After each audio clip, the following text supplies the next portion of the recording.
Do we all learn languages the same way?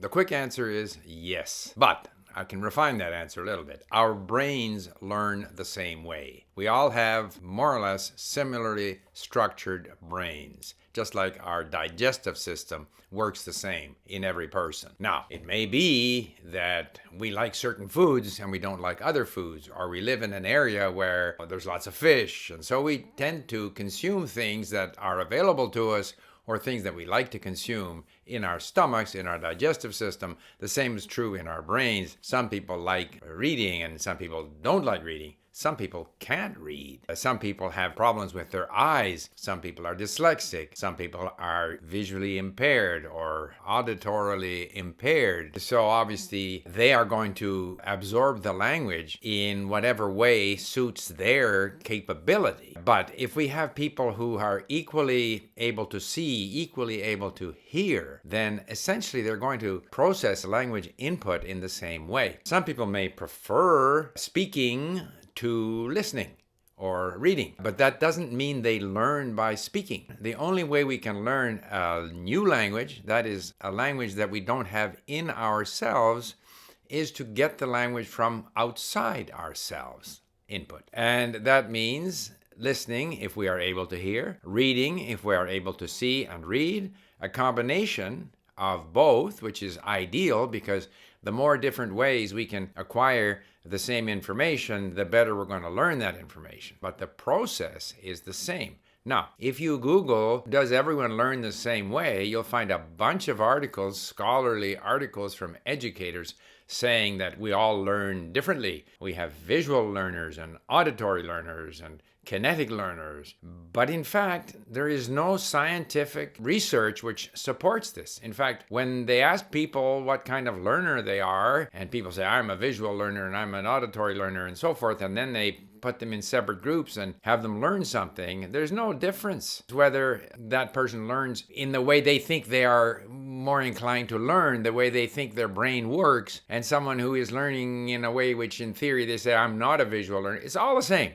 So that's just a myth. And I'm going to leave a link to some articles on the subject, but it becomes a bit of a crutch. So I only can learn things if I hear them. In fact, we all learn better if we both read and listen when it comes to languages. Speaking, of course, in order to speak well, we need to speak a lot. And part of speaking is that we then generate input that's relevant to us because it's from the person we're speaking to and we want to learn that. And so it's an important part of the input process is speaking with people. And of course, an important part of practicing speaking is speaking. And in my previous videos, I explained the steps that the brain goes through in drawing on its memory of the language and its experience with the language in order to generate an utterance in the language.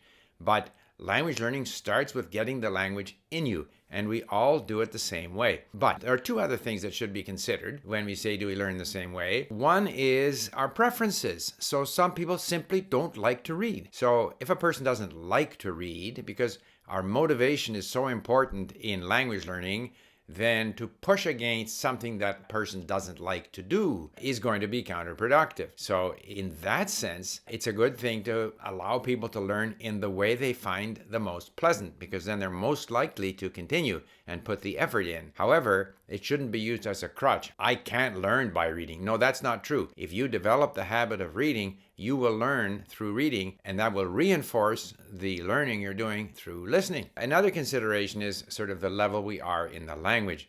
Obviously, at the very beginning, it's very difficult to start speaking. We have very little to say. And if we rely on our ability to speak, we simply go round and round using the same words all the time. So at the beginning stage, it's more important to do a lot of listening and reading in order to build up some experience, some memory, some knowledge of the language. If we're at an intermediate stage, so now we're in this particular language, we want to speak. We want to speak well. So we have accumulated now some resources, some words, some phrases, some experience with the language. We want to get out and use it. So therefore, we need to speak more. So at that stage, the speaking activity should become more important. So at different stages in our journey in a particular language, certain activities may be more important, may be preferred. An activity which is preferred is probably going to be better because the student, the learner, is keen to do these things. But it's important to not get carried away with certain educational fads. like the idea that we have different learning styles. And this myth of the learning styles, it's still strongly held. And it seems kind of intuitive, but any scientific research on the subject has shown that, in fact, it's simply a myth. So obviously, if we have a strong preference for a certain learning activity, that's what we're going to do. And as long as we are motivated and we spend the time with the language, we are going to learn. But we shouldn't fool ourselves into thinking that some people will only learn if they hear the language and others will only learn if they read the language, or they will only learn if they speak the language. In fact, all of our brains function more or less the same way. And it's a subject of great interest to me because I'm doing all this reading on how the brain learns different things. But we all basically, just as we have essentially the same digestive system, we have the same cerebral system. So yeah, the quick answer is we all learn the same way with the few caveats that I mentioned.